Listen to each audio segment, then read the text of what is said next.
For this video, we will be discussing zeros and intercepts of rational function. Okay, so this lesson is easier than the first video, no, yung domain and range. Okay, kung hindi nyo pa napapanood, okay, i-search nyo na lang dito sa channel, okay, kung ano yung domain and range, okay?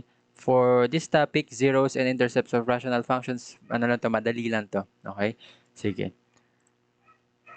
Okay, so for example number 1, gamitin natin yung previous example natin na meron daw tayo f of x is equal to x minus 5 over x plus 2. Okay, to solve for the zeros of a function, okay, from the word itself, zero, so ayun lang daw yung mga function, o ayun lang daw yung mga value ni x na magiging zero yung function natin. Okay, for this function, okay, we have here the numerator x minus 5 and the denominator x plus 2. Okay, kung matatandaan natin, nagiging 0 lang yung ang isang number, okay, o ang isang given expression or isang function, nagiging 0 lang kapag 0 yung numerator, okay? Kasi kapag 0 yung denominator, nagiging undefined na siya. So, dapat kailangan daw natin mag-solve ng values ng x na to na nasa numerator, okay, na kapag sinubstitute daw natin, magiging 0. Okay, para lang naman magawa yun, okay, para naman magawa yun, ang gagawin lang natin, syempre, equate lang natin yung numerator, okay, yung numerator sa 0. Okay? Pag ganyan, madali lang, di ba? Transpose lang si negative 5, magiging positive 5. So, ang 0 natin for this one, okay, yung 0 natin dito for this one, for this function, 0 lang pala kasi isa lang naman yan. Okay, 0 is x is equal to 5. Kasi kapag daw ginawa daw nating 5 yung x natin, magiging 5 minus 5, 0. Okay? Magiging 5 minus 5, 0 over 5 plus 2 is 7. Magiging 0 over 7, pero anything naman na nasa denominator, basta ang numerator mo ay 0. Okay? 0 din ang lalabas na sagot. Okay? For the x-intercept and the y-intercept, madali lang din siya. Okay? Sige. I-rewrite muna ulit natin ito, yung function natin, into y. Okay? In terms of y. In terms of y, so y is equal to x minus 5 over x plus 2. Okay, tatandaan. Kapag nagsosolve ng x-intercept, okay, kapag nagsosolve ng x-intercept, ang gagawin mo lang 0 lahat ng y. Okay? Ulitin natin, kapag nagsosolve ng x-intercept, gagawin mo lang 0 lahat ng y. Okay? So, for this example, magiging 0, yung dating y naging 0, is equal to x minus 5 over x plus 2. Okay? Mangyayari naman dyan, cross multiplication lang, magiging 0 times x plus 2 equals x minus 5. Okay, 0 times x plus 2, that will be 0, equals x minus 5. Okay, para ma-solve natin yung x-intercept, i-transpose lang si negative 5 sa kabila, magiging positive 5 is equal to x. So, ibig sabihin, ang x-intercept natin is x is equal to 5 also. Okay, for the y-intercept,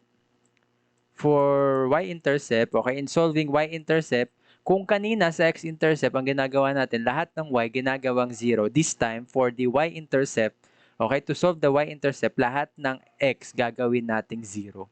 Okay, so magiging y is equal to 0 minus 5 over 0 plus 2. Okay, y is equal to 0 minus 5 is negative 5. 0 plus 2 is positive 2. Okay, so ang y-intercept natin is negative 5 over 2. Okay, sige. Next example.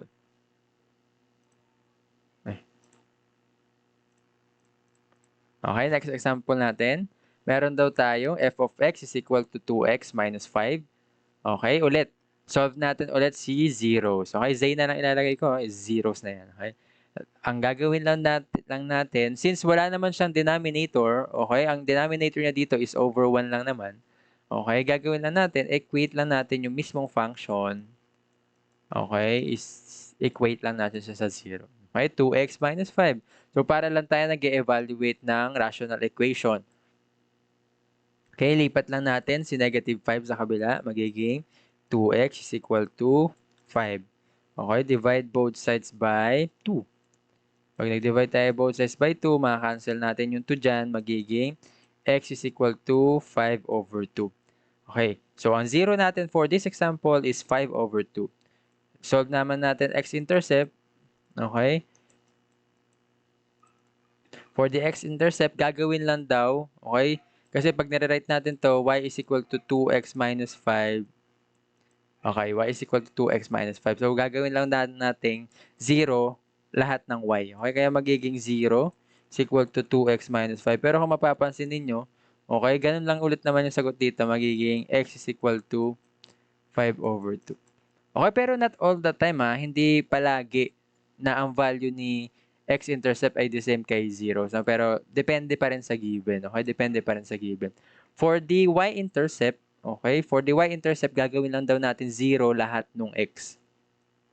Okay, y-intercept, gagawin lang daw natin 0 lahat ng x. So, magiging y is equal to 2 times 0 minus 5. Okay, 2 times 0 is 0 minus 5. Okay, y is equal to 0 minus 5 is negative 5. Okay, so x-intercept natin is 5 over 2. Y-intercept natin is negative 5. Okay, sige. Next example tayo. Kung medyo nabibilisan, pwede namang ulitin yung video. Okay? So, meron daw tayong f of x is equal to 2x minus 18 over x plus 3. Again, in solving the zeros of a rational function, ang gagawin lang ulit, equate yung numerator sa 0. Okay? Kasi, bakit? Kasi, pag nag-0 yung numerator, dun lang naman magiging 0 yung function natin, no? So, kaya 2x minus 18 equate daw sa 0. Okay? Okay, magta-transpose tayo, magiging 2x is equal to positive 18. Divide both sides by 2. Cancel yung 2 dyan. Magiging x is equal to 9. For the x-intercept, lahat lang daw ng y, okay, lahat daw ng y ay gagawin nating 0. So, i-rewrite ulit natin, y is equal to 2x minus 18 divided by x plus 3. Okay? Yung y daw na to, gagawin lang 0. Magiging 0 is equal to 2x minus 18 over x plus 3. Pero kung titignan natin, nag-cross multiplication ulit tayo dito, magiging 0 times x plus 3 lang ulit yan. Okay, kaya magiging 0 is equal to 2x minus 18. Okay, the same lang ulit sa zeros natin. That will be x is equal to positive 9. Okay, kung titingnan ninyo, the same pa rin sila ulit, pero sabi ko nga kanina, hindi palagi, no, hindi palagi na magiging the same sila. Okay, for the y-intercept,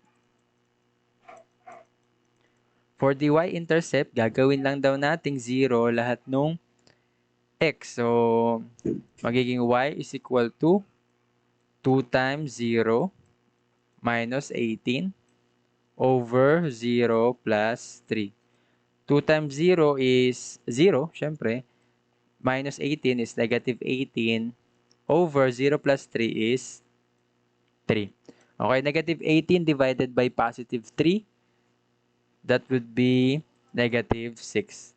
Okay, so ang zeros natin and also the x-intercept is equal to 9 and the y-intercept is equal to negative 6. For the last example, meron tayong x squared plus 5x plus 6. Gagawin lang natin dito ulit to find the zeros, to solve for the zeros of this function. Equate lang ulit natin yung numerator sa 0. Okay, pero kung titingnan ninyo, okay, quadratic, ano na to, di ba? Quadratic equation na to. X squared plus 5x plus 6. Okay, yung technique natin dito, kailangan daw makasolve tayo o makahanap tayo ng factors ni 6. Okay? maghanap daw tayo na pag pinag-multiply natin is 6 at the same time, kapag pinag-add natin, 5 yung lalabas. So, yung dalawang numbers na yon, sana naisip nyo na, no? 3 and 2 yun. Positive 3 and positive 2. Okay, so x plus 3 multiplied by x plus 2. Okay, kung hindi kayo satisfy kung paano nagawa yan, pwede nyo i-fold method ito. Okay, magiging x squared plus 5x plus 6 pa rin naman ang sagot dito. Okay? Sige. Ganun lang ulit. Okay? Di ba, ang ginagawa natin dito, tinitreat natin yan as individual equation. Kaya magiging x plus 3 is equal to 0. Sa kabila, x plus 2 equals 0. Transpose lang parehas, no? Transpose lang natin yan. X is equal to negative 3. For this one, x is equal to negative 2. Okay, so for this example, we have two zeros, which is x is equal to negative 3 and negative 2. Okay, try natin si x-intercept. Si x-intercept, ulitin natin, gagawin mo lang 0 lahat ng y. Kaya magiging 0 is equal to x squared plus 5x plus 6 over x plus 3. Okay, kung titingnan natin, cross multiplication, magiging 0 ulit to. X plus 3 times 0 is 0 equals x squared plus 5x plus 6. So, parang parehas lang ulit dito sa zeros natin, no? Kaya, hindi ko na siguro isa-solve kasi parehas lang naman ng computation dito o ng solution dito sa zeros. Kaya, magiging ang x-intercept natin is negative 3 and negative 2 also. For the y-intercept, okay, for the y-intercept, lahat naman ng x gagawin nating 0. Okay, so we have y is equal to 0 squared plus 5 times 0 plus 6 over 0 plus 3. 0 squared is 0 plus 5 times 0 is 0 plus 6 is equal to 6 over 0 plus 3 is 3. Okay, 6 divided by 3, 2. Okay, so yung y-intercept natin for this one is positive 2. Okay, next video, we will be discussing the horizontal and the vertical asymptotes.